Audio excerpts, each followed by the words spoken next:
13 horas e 20 minutos, agora a entrevista do dia. Hoje no programa a gente vai receber a médica pediatra, doutora Emanuele Lira Cariri. Doutora Emanuele, essa é uma semana muito importante e ao mesmo tempo a sua presença aqui cumpre também uma utilidade pública. A gente tem acompanhado a preocupação, a começar de mim, né? Com essa sazonalidade, com o aumento de doenças respiratórias. A gente está vendo o cenário epidemiológico das crises respiratórias, das síndromes gripais, e nada melhor do que receber a senhora que, não só para mim, mas para a cidade, para a região, é uma referência, se tratando de saúde, se tratando do Serviço Único de Saúde, o SUS. Então, muito obrigado por atender esse convite e estar aqui hoje no programa Olho Vivo. Boa tarde. Boa tarde, muito obrigada. Realmente aqui é preocupante, né? Em qualquer lugar do Brasil, a gente está vendo aí as notícias na TV, tem estado que está em calamidade pública, os estados mais frios estão piores que a gente tem até um pouco de sorte que a gente tem o calor a nosso favor e a secura, né? O ambiente menos úmido, que não predispõe tanto aos vírus, mas mesmo assim, em qualquer lugar do Brasil, a gente tem uma época específica onde os vírus, eles se reproduzem. As pessoas sempre acham que tem a ver com o clima só. Aí diz, choveu, meu filho adoeceu. Não necessariamente, na verdade existe um ciclo do vírus. E esse ciclo, independente de ter chovido, não ter chovido, estar chovendo naquela época ou não, o vírus ele cumpre a curva de vida dele e nessa época do ano existe um pico. Que geralmente começa, eu sempre brinco, eu nem falo em meses, eu sempre brinco que é do Carnaval ao São João, porque basicamente é isso. Começa em fevereiro, final de fevereiro, início de março, varia muito, e vai até o finalzinho das festas de São João, que também coincide com um evento muito importante, que é as férias escolares. Né? As crianças começam a se isolar de novo, se trancam dentro de casa de novo, e aí param de passar as doenças umas para as outras. Então a gente tem mais ou menos essa épocazinha, e independente de estar em São Paulo, no Rio Grande do Sul, lugar que chove muito ou não, a gente tem uma quantidade maior de doenças respiratórias, especificamente nessa época, mesmo em um local tão quente e tão seco como Cajazeiras. Pois é, e esse é um período em que a gente tem visto, por exemplo, a realidade aqui da nossa região. E não, como a senhora mesmo disse, né, não é somente Cajazeiras, mas a gente tem acompanhado a realidade dessa nossa região do sertão, fazendo esse recorte, e é de fato preocupante. As unidades estão abarrotadas de pessoas, de crianças até idosos, né, cometidos de gripe. E aí volta aquela grande questão. A gente não sabe mais se é somente uma gripe, uma virose, se de repente é uma dengue ou se é uma Covid-19. Não dá, né, para olhar o paciente e você diagnosticar somente olhando. Por isso que é importante fazer todos os exames. Mas como é que a doutora Emanuele, médica pediatra, tem visto esse cenário epidemiológico com tantas doenças respiratórias, com esse período sazonal? Eu estou aqui em Cajazeiras há 15 anos, né? Atuo aqui há 15 anos. Ao longo dos anos a gente vê, todo ano todo mundo pergunta assim, mas esse ano tá pior? Eu agora estou achando pior, isso não era assim antes, tal. A gente nota muito essa ideia de que está pior agora. Eu posso dizer que todo ano é ruim. Eu sou pediatra há 22 anos e é ruim esse tempo todinho, né? 20 anos é ruim, mas a gente sim está tendo uma piora. Depois da pandemia, a gente começou a ver uma agressividade maior nos vírus. Eu até comento que a gente teve a Covid-19. Por quê? Porque chinês adoecendo, para as fábricas, todo mundo endoida, vai todo mundo para o laboratório, estuda, descobre qual foi a mutação.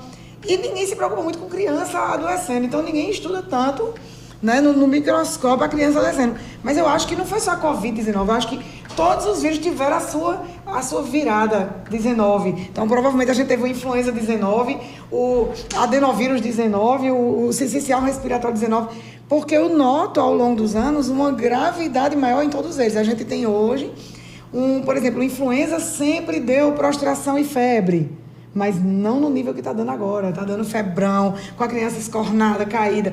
O sincicial respiratório sempre produziu muita secreção, aquela secreção que vira bronquiolite, que a criança fica com aquela baba liguenta, você lava com 500 ml de soro, dali a meia hora o menino está cheio de novo. Sempre existiu muita secreção, mas a gente vê nitidamente agora pior. Eu digo isso até como mãe, porque eu tenho uma filha de 9 anos que teve bronquiolite e a secreção era muito menos do que hoje. A gente lavava com 5 seringas em cada nariz, o menino ficava ótimo. Agora a gente usa 2, 3 garrafinhas daquelas de lavagem nasal e ainda tem catarro. Então, assim, o adenovírus, antigamente dava lacrimejamento, olhinho vermelhinho. Ultimamente o menino amanhece com o olho pregado. Leva um tempão para conseguir despregar com água destilada, com o soro fisiológico, amolecendo a pálpebra para poder ir tirando aquela remela. Então, assim, eu noto uma agressividade em cada vírus desse, depois da Covid-19. Então, provavelmente a gente teve mutação em todos os vírus nos últimos anos, não necessariamente em 19.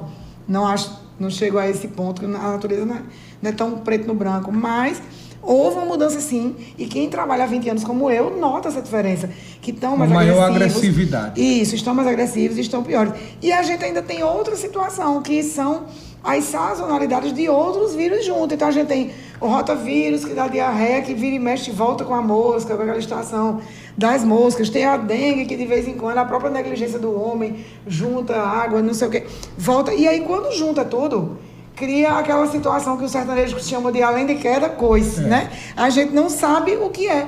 O menino está lá prostrado com febre. Será que é uma gripe? Estamos na época das gripes. Será que é uma dengue? Porque também está tendo dengue. Será que é uma mão, pé, boca que os meninos estão tendo?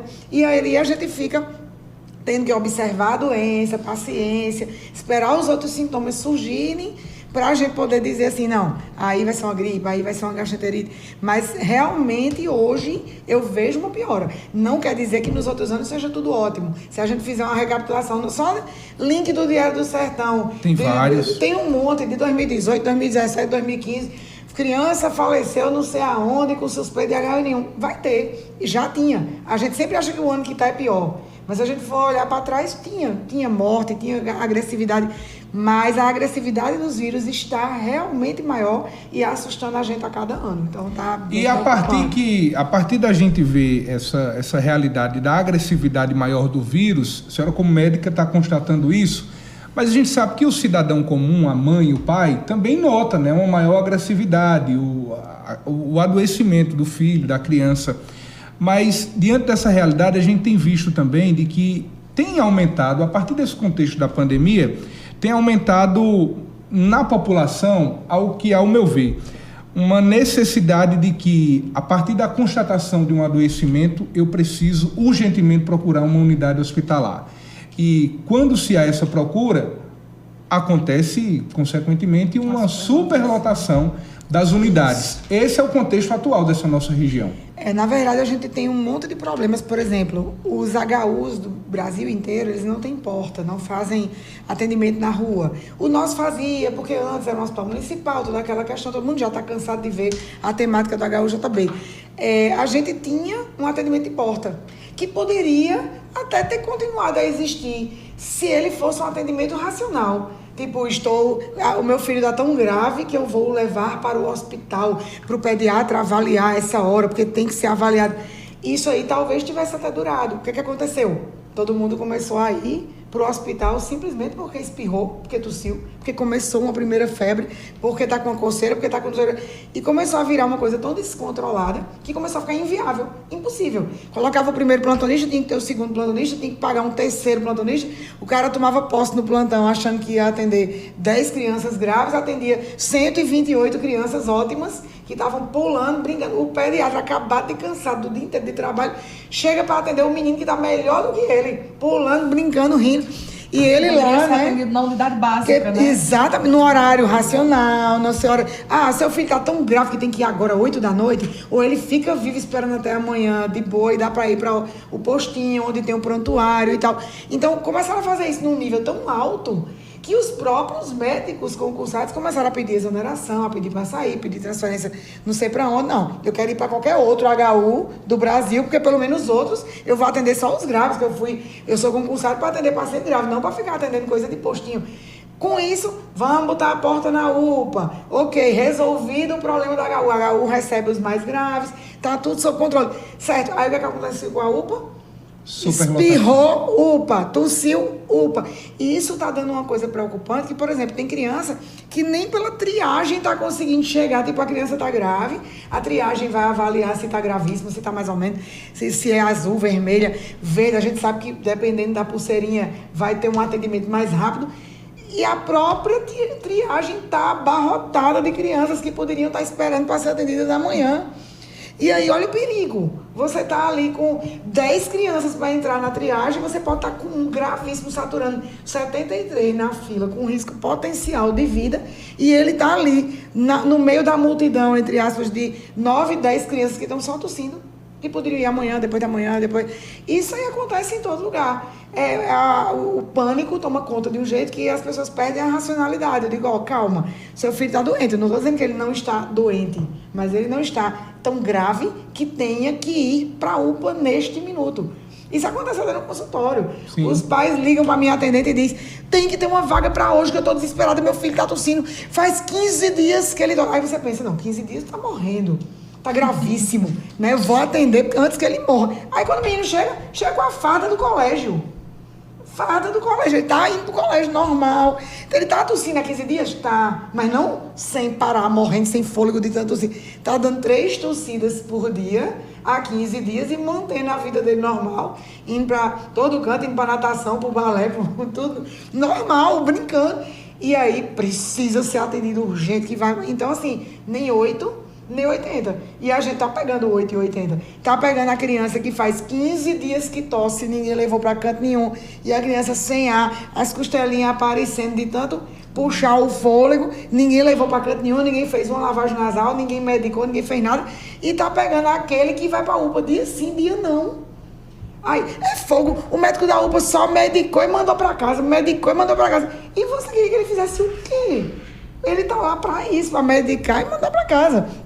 Até porque nós temos 16 leitos no HU de enfermaria, 8 de enfermaria pediátrica no HRC e 6 de UTI. Se você somar tudinho, não cobre todos os meninos da região toda. Então, se 200 procurarem a UPA, não tem para onde o médico da UPA mandar 200, a não ser para a sua própria casa. O que ele vai fazer? Ele vai selecionar os piores. Tem aqui 3 meninos que estão tão ruinzinhos que esses não dão para ir para casa. Esses tudinho eu vou mandar para casa. Eu não paro de ver críticas à UPA dizendo, é fogo, passou 2 dias, 3 dias, indo para a UPA e o médico medicando e devolvendo para casa. Mas, gente, o lugar da criança é em casa. É para devolver para casa. E no dia que a UPA não devolver seu filho, é porque ele está gravíssimo. E sim, depois que ele está gravíssimo, ele tem chance sim de não resistir. Mas aí, o certo... voltar pra casa. Isso, mas o certo é a UPA mandar para casa. Eu digo isso porque quando acontece um óbito, diz assim, mas 3 vezes a UPA mandou para casa. Claro que mandou. Até o dia em que era tão grave que não dava para casa. E nesse foi o dia de ir para a UTI. E aí, claro, quem vai para a UTI, tanto pode dar certo, como pode dar errado, né? Mas o lugar certo de ir é para casa. E não é uma negligência da UPA. É a conduta correta. E você pode estar com o filho que for da idade que for. Enquanto dá para medicar e ir para casa, vai medicar e ir para casa. No dia que não der mais, a UPA vai dizer, agora é tão grave que vai ter que ficar para internar. E aí vai definir se é caso de HU, se é caso de HRC. Mas a ideia é essa, é ir para casa mesmo. Então tem que parar com essa ideia de que porque a UPA mandou para casa 3 vezes, a UPA matou o menino. Não, a UPA tentou fazer tudo que podia e fez. E no dia que deu errado, foi para a UTI, que também tentou. E pode dar certo, e pode dar errado. E eu posso dizer, como coordenadora da pediatria, que eu estou ultimamente no HRC, eu posso dizer que dá bem mais certo do que errado. A gente tem muito mais histórias de sucesso de crianças que tiveram doença gravíssima e sobreviveram para contar a história do que os tristes casos que não conseguimos reverter mais. Mas são raros esses. O comum é que dê certo sim. Então o certo é esse. Medica, manda para casa e o que não der certo medicar para casa, vai internar, infelizmente. Doutora, você está falando aí, né, em relação às crianças que vão para casa, qual seria os sintomas que eu como mãe, a mãe que está em casa, diz assim, não, meu filho agora precisa ir para a UPA. Pronto, importante isso, importante saber isso. Então, assim, o quadro gripal normal, a criança fica molinha, começa uma febre, a maioria das vezes tem febre, mas a febre dura 1 dia ou 2 e depois para. É aquela febre que fica vindo devagarzinho, voltando devagarzinho.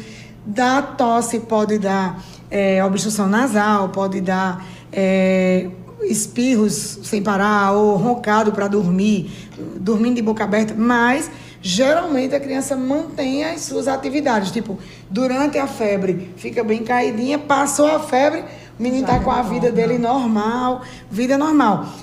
O que os pais têm que fazer? Muita lavagem nasal para não acumular aquela secreção, porque, claro, está produzindo secreção na segunda, está produzindo na terça. Na quarta, se ninguém fizer nada, no domingo o menino está entubado lá com a gente, infelizmente, né? Tem muitos pais que têm receio de fazer a lavagem nasal, tem muita ignorância, que machuca, que dói, que isso. Na verdade, vai assim, matar a criança. Isso. Na verdade, assim, tem um incômodo. É um incômodo lavar nariz. Eu mesma detesto, odeio, em mim mesma. Eu odeio, não vou mentir. Vou dizer que é ótimo, não minto pra ninguém. É chatíssimo. Eu, inclusive, tem mãe que mente lá no meu consultório. Olha, vai ser tranquilo. Aí eu digo, não, meu amor, eu odeio fazer isso. Então eu vou fazer em você, mas é você vai odiar, mas vai acabar rapidinho e você vai ficar aliviado e vai parar de tossir e vai ter N vantagens, mas eu não vou mentir, é chatíssimo lavar. As pessoas confundem. Ora, você tá ali com 200 ml de catarro aqui em cima, você joga 100 de soro, você aumenta o catarro para 300 naquela hora. No que você aumenta, você cria uma pressão na cabeça. Claro que o ouvido vai fazer tum, vai destampar, tampar, parecer que tá surdo. Até subir na Serra de Santa Luzia, a gente sente a mesma coisa. Um elevador alto, a gente sente isso. Aí pronto. Ai, meu Deus, doeu o ouvido, foi pro ouvido. Gente, calma, dor de ouvido não é isso, não. Dor de ouvido não é essa reclamaçãozinha e doeu, não. Dor de ouvido é incapacitante. A criança não come, não dorme. Quem já teve um filho com otite, sabe o que é. A criança, você não consegue nem esperar no outro dia para ir para mim. Você vai de madrugada para a UPA, porque o menino grita tanto que não dá para marcar o pediatra com calma no outro dia. Tem que ir de madrugada. Então, dor de ouvido é uma coisa. Incomodou o ouvido porque entrou soro e aumentou a pressão e tá chatinho, incômodo. É outra coisa, é o tampa de estampa, até assoar o nariz ou espirrar, faz tum. A gente mesmo adulto se sente surdo, aí depois destampa, pisa no chão um pouquinho, faz assim, pronto, destampou. É outra coisa, então tem que tirar da cabeça que o que está fazendo está indo pro ouvido. Como é que está indo pro ouvido? Você está fazendo essa lavagem errada?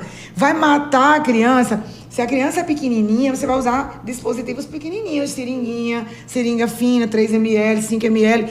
O rostinho está para baixo, não tem como o soro ir para a garganta e a criança sufocar. O soro vai passar direto aqui na narina, para outra narina, ou no máximo para passar pela garganta, vem para a boca, a criança cospe.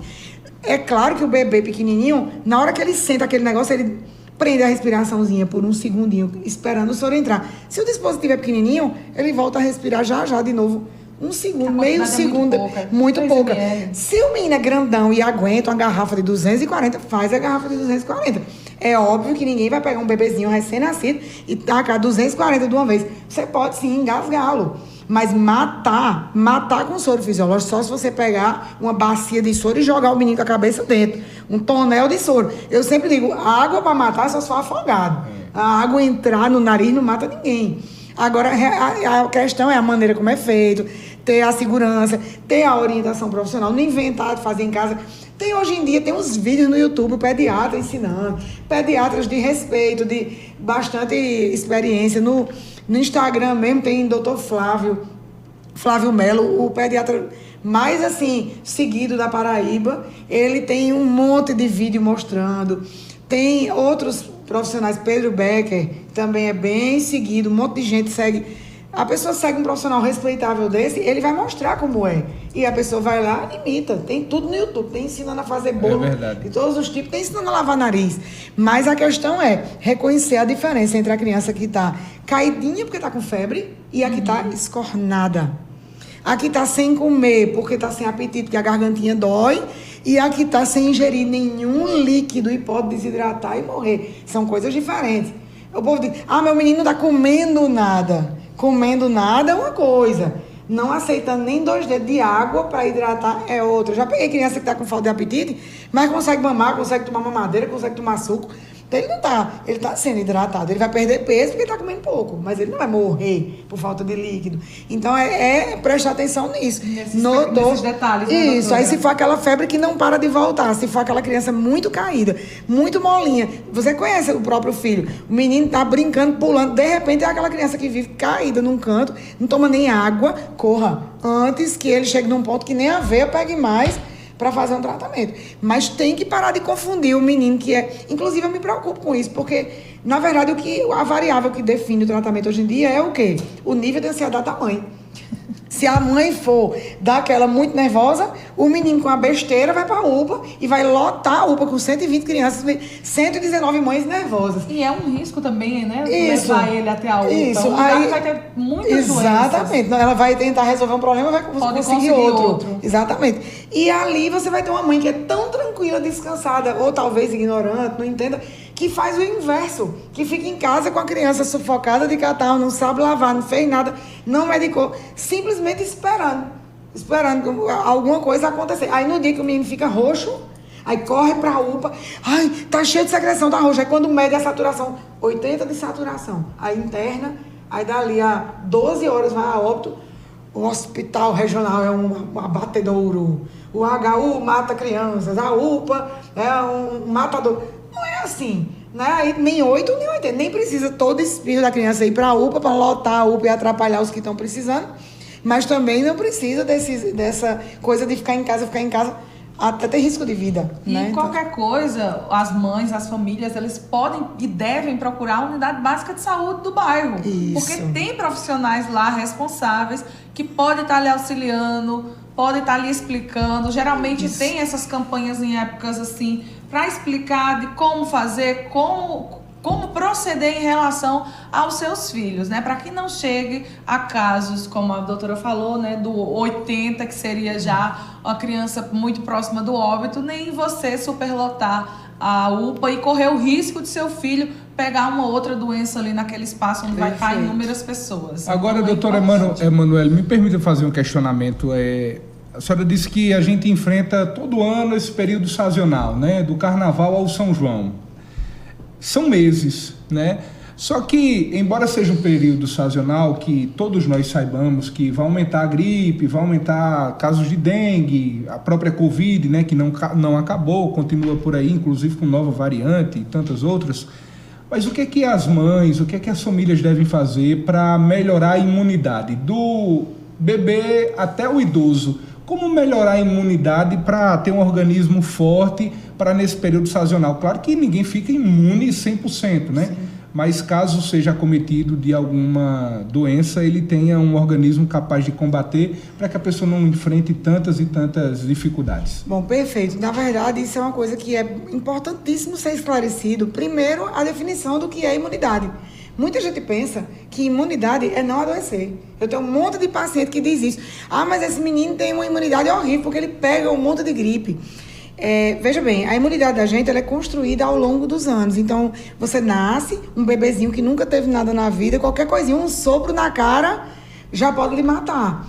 Né? E você vai crescendo e tendo contato com a primeira bactéria, a segunda... O primeiro contato é logo no útero da mãe. Né? Quanto mais contato a gente tem, mais a gente desenvolve imunidade. Quem tem parto normal, por exemplo, o parto vaginal, ele dá uma outra imunidade extra, que é a flora vaginal materna. O bebê tem uma imunidade a mais. Os estudos mostram que crianças de parto vaginal, elas têm imunidade melhor até 1 ano de idade do que as crianças de parto cirúrgico. O aleitamento materno é outro contato que a gente tem com os leucócitos que vão trazer essa imunidade. Então, a criança que mama no peito, ela tem muito mais imunidade do que a criança de aleitamento artificial. Ela está só comendo, na verdade. Não está tendo imunidade. Mas a imunidade ela é fortalecida de acordo com o que eu vou conhecendo de vírus. Então, eu dou sempre esse exemplo. Começou a Covid, ninguém nunca tinha tido nenhum tipo de coronavírus mutado, porque ele não existia até o ano anterior. Então, assim, surgiu em dezembro de 2019. No Brasil, chegou em março de 2020, né? Fevereiro, final de fevereiro. Então, o que aconteceu? Ninguém tinha tido. Como ninguém tinha tido, todo mundo era suscetível a ele. Se você fosse passar na rua, qualquer pessoa que estivesse no supermercado, na farmácia, em qualquer canto, podia pegar Covid. Porque todo mundo podia pegar, porque ninguém nunca tinha tido. E aí começou. Tem a primeira Covid. Todo mundo tem um amigo que teve Covid. Até agosto, setembro, a gente achava que só tinha uma vez, lembra? Sim. Todo mundo pensava isso. Ou ilusão, ou tempo bom, né? A gente tinha essa ideia. O que aconteceu? Começou a primeira variante, segunda variante, terceira variante. E aí a gente começou a descobrir que figurinha repetida ninguém tinha, mas as outras figurinhas inéditas poderia ter do mesmo jeito. E aí começou. Eu tenho um amigo que trabalhava na linha de frente, que ele teve a primeira Covid lá para março, abril.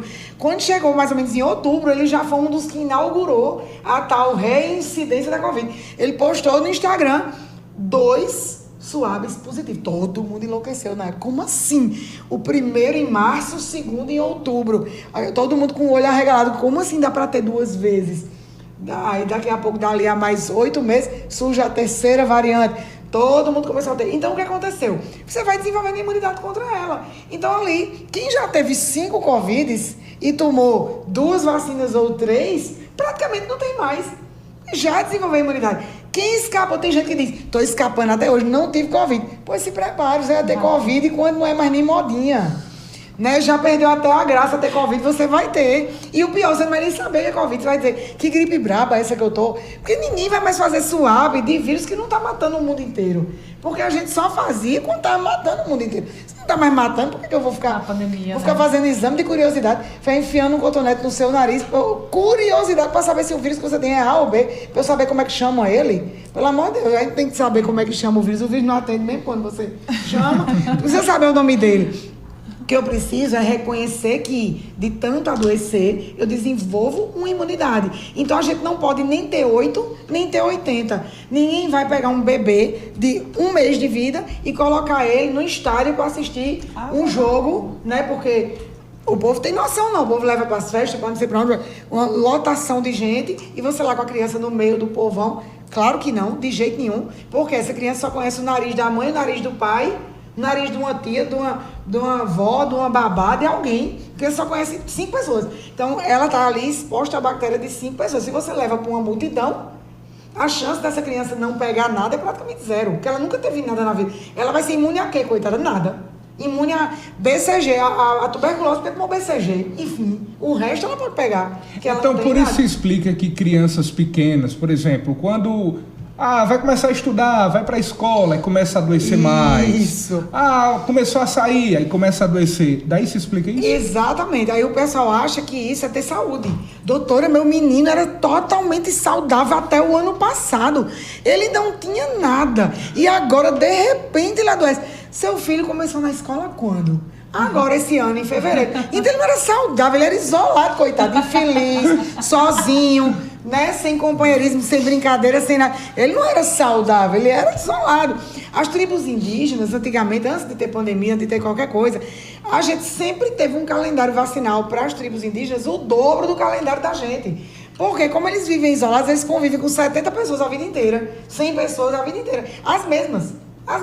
Então, assim, ele não desenvolve imunidade. Se você pegar uma pessoa de uma aldeia indígena e trouxer ela para a Caixa Econômica no dia 1, você mata ela. Ela vai pegar uma pneumonia grave e morrer. Não aguenta. A gente aguenta a Caixa Econômica no dia 1, de boa. A gente aguenta show de não sei de quem, Zé Vaqueiro na vaquejada, de boa.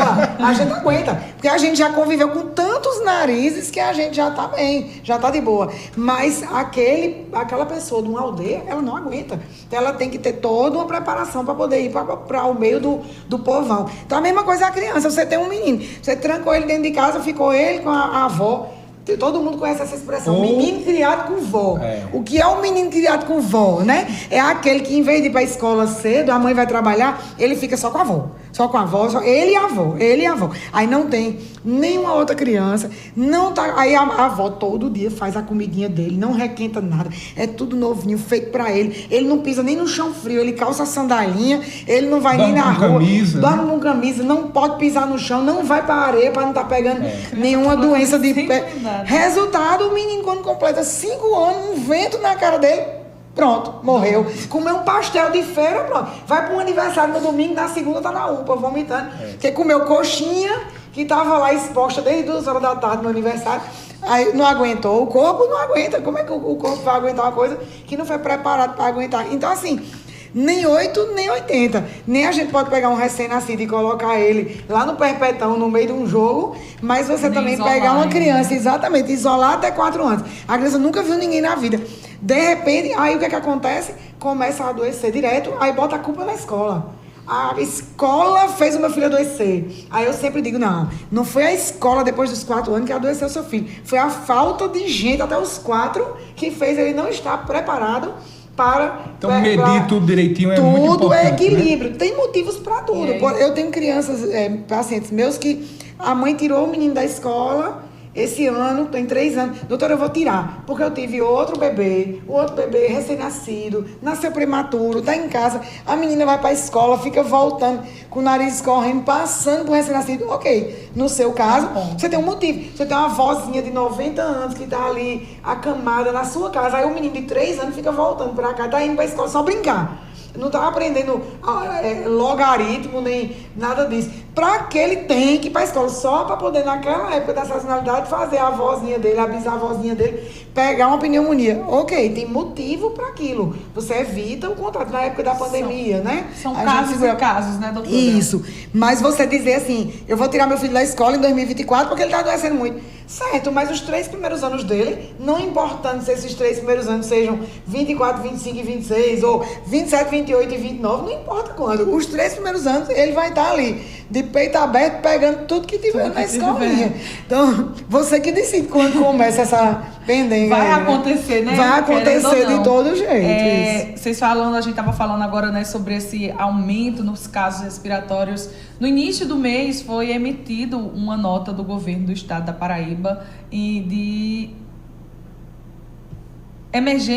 situação de emergência em saúde pública.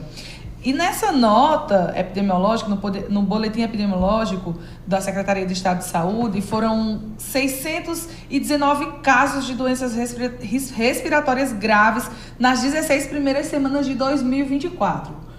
Em 2023, nesse mesmo período, foram 140. É um aumento de 342,14% em comparação a 2023 para 2024, nos casos de doenças respiratórias graves, só aqui na Paraíba. Então a gente vê aí o agravante cada vez mais como que não é uma impressão, né? Como eu disse, não é a impressão de que está pior. Tem dados, está pior realmente mesmo. Pior. Isso. Você acha, doutora Emanuele, que isso tem a ver com o período da pandemia?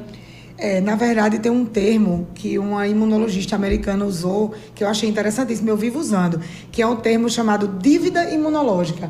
A gente se trancou dentro de casa, ninguém tinha mais convivência com ninguém, e com isso a gente passou aquele branco, aquela época, claro, varia de pessoa para pessoa o tempo de isolamento. Teve gente que passou só um pedaço de 2020 isolado, depois na primeira abertura já saiu de vez, teve gente que passou mais tempo, mas a gente teve casos de escolas, por exemplo, que passaram 2 anos online, né? Teve criança que ficou 2 anos trancada, teve faculdades que ficaram 2 anos paradas, só com online. Então, com isso, a gente teve uma meio que parada. Os vírus, eu digo assim, que eles estavam esperando na esquina só para atacar quando a gente saísse. Então, virou uma dívida imunológica. A gente estava devendo aqueles vírus e a gente não teve aquele vírus porque estava trancado. Tanto que no ano que abriu, a gente abriu de agosto para setembro de 2020 e fechou de novo, porque em novembro estava todo mundo gripado. E quem já viu gripe em novembro? Ninguém gripa em novembro. Novembro é de boa. Novembro é a época de outras coisas.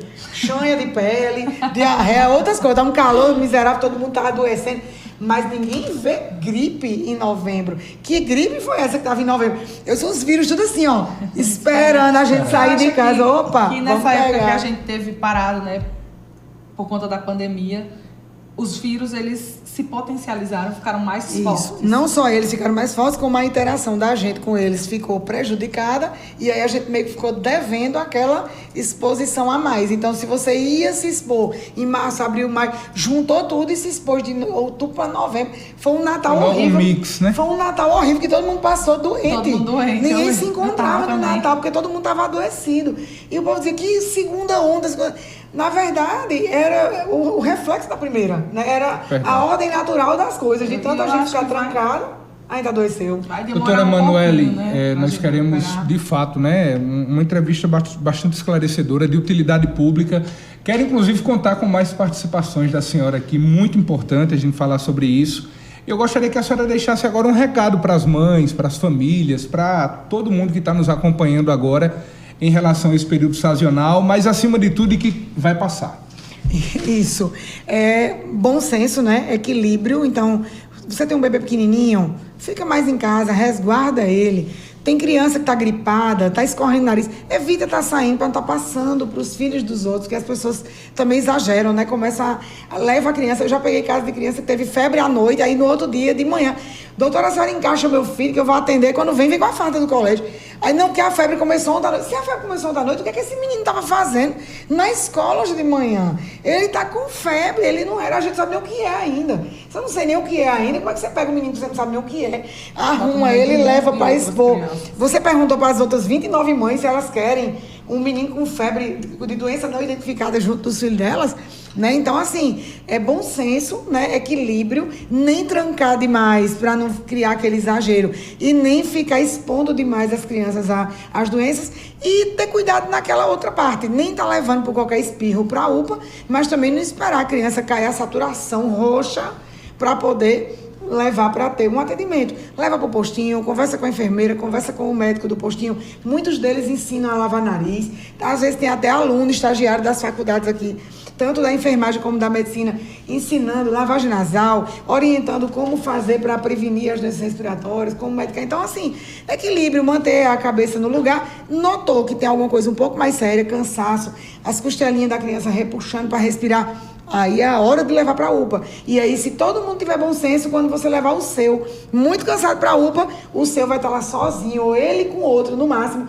Não vai ter 45 na frente, com doença besta, atrapalhando o atendimento do seu que está precisando. Que é esse o grande problema. Então, equilíbrio, né? Acho muito que a palavra obrigado. é essa. Obrigada pelo convite, tá? Muito obrigada, doutora Emanuele.